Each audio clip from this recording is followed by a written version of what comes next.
Nestorius is one of those ancient historical characters who's gotten a bad rub from history. Though a dedicated Christian theologian, history remembers him as a heretic who founded a school of belief called Nestorianism, which stated that there was a clear distinction between the divinity and the humanity of Jesus. The reality was that he was neither of those things. Let's take a look at the Nestorius story and find out just who he was.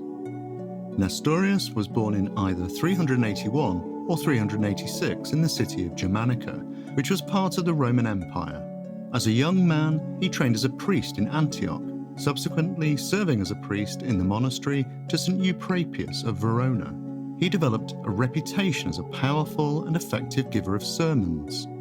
In 428, while in his late 40s, Nestorius was appointed the Archbishop of Constantinople, the former capital city of the Roman Empire.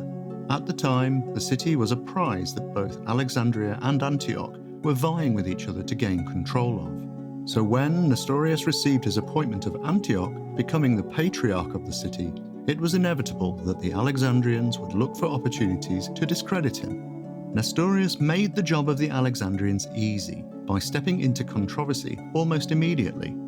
Nestorius was a committed disciple of the school of Antioch, along with its leader, Theodore of Mopsuestia. The school of Antioch was in direct opposition to the school of Alexandria. It emphasized the separation between the divine and human natures of Jesus Christ. In contrast, the school of Alexandria put the emphasis on the unity of Christ's being, with no separation of his divinity from his humanity. In line with the belief that Jesus, while on earth, was not divine, Nestorius began referring to Mary not as Theotokos, Mother of God, but as Christokos, Mother of Christ. The justification for him doing so was his belief that Mary gave birth to an ordinary man, who later became infused with the Word of God. Nestorius insisted that the divinity and humanity of Christ must always be separated. If they weren't, then the divinity would overpower the humanity, and the power of Jesus' life and ministry as a human would be overshadowed. He coined the phrase, two natures and two persons, to sum up his teaching on the matter. However, the idea that Mary was not the Mother of God was not a popular one in Constantinople. At heart, the issue was not really about Mary at all. It was about Jesus. Could it be claimed that God was born from Mary, or that only Christ was born of Mary? Was it God who turned water into wine, walked on the Sea of Galilee, and preached the Sermon on the Mount? Or was it Jesus?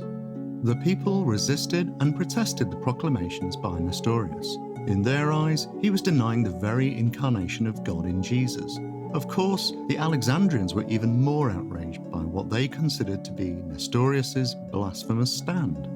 One of the most prominent Alexandrian theologians was Cyril of Alexandria. He was the nephew of Theophilus of Alexandria, who had excommunicated the previous Archbishop of Constantine. Cyril was especially upset by Nestorius' view on the nature of Jesus as a human. In order to set him straight, Cyril started up a written communication to present the truth to him. An exchange of letters followed, but Nestorius' view was not changed. The situation became so serious that it reached the attention of Emperor Theodosius II. To sort the matter out once and for all, he instituted a council at Ephesus in 431. Theodosius sent delegates to represent him at the council. Representing the Alexandrian position were Cyril, along with his deacon, a man named Dioscorus. For the Antiochian side, Nestorius appeared with his bishops.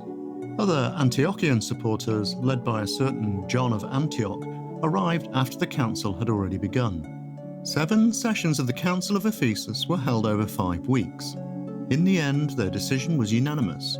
Nestorius was condemned as a heretic and his teachings were denounced.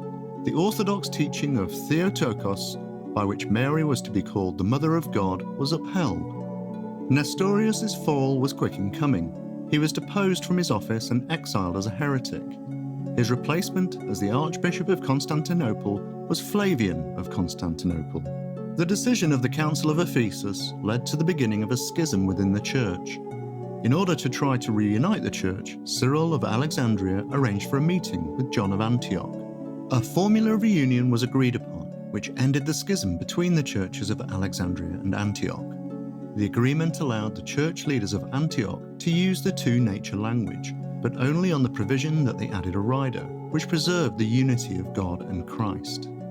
Nestorius requested, and was granted, the right to retire to his previous monastery in Antioch. However, in 435, Emperor Theodosius exiled him to Egypt.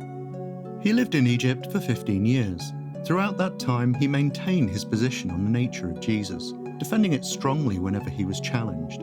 In 451, however, he was formally excommunicated by the Church of Rome. Now completely abandoned by the Western Church, Nestorius was embraced by the Church in the East.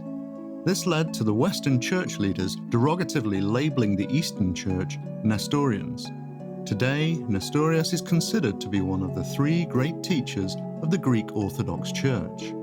We don't know exactly when or how Nestorius died, but it is believed to be sometime in the 450s. We do know that the monastery where he lived in Egypt was subject to numerous raids, and that he was badly injured on one such occasion. It's quite possible that his Western enemies finally got to him in an attempt to end his voice once and for all. In that they failed is evidenced by the Nestorian movement, which survives to this day. If you enjoyed this video, hit the like button and subscribe. If you have any other suggestions for future topics you'd like us to cover, please leave a comment below. And we'll see you next time on History Junkie.